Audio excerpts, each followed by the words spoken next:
বদরুদ্দিন উমর মুক্ত কণ্ঠ, স্বাধীন লেখনী, স্বাধীন বুদ্ধিবৃত্তিক চর্চার অগ্রনায়ক ছিলেন।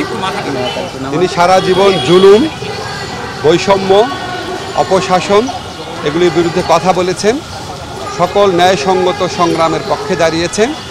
আমাদের জুলাই গণ অভ্যুত্থানের যারা অগ্রনায়ক ছিলেন তাদের অনেকেই ওনার চিন্তা চেতনা দ্বারা প্রভাবিত ছিলেন বলে আমি বিশ্বাস করি।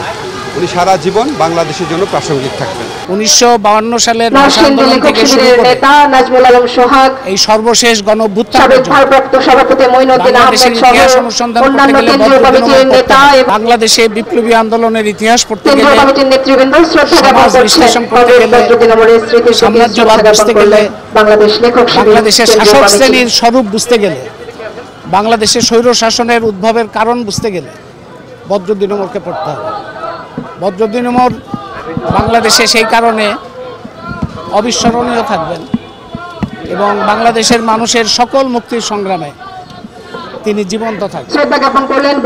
তার এই সফল জীবনের জন্যই তিনি একটা অনুপ্রেরণা। বাংলাদেশে প্রত্যেকটা সমাজে একজন মানুষ, এরকম মানুষ থাকতে হয় যারা মানুষকে মেরুদণ্ড কাকে বলে, দৃঢ়তা কাকে বলে এবং জনগণের জন্য উৎসর্গিত জীবন যে একটা আনন্দের জীবন হতে পারে, তৃপ্তির জীবন হতে পারে, তার দৃষ্টান্ত হয়ে থাকবেন বদরুদ্দিন।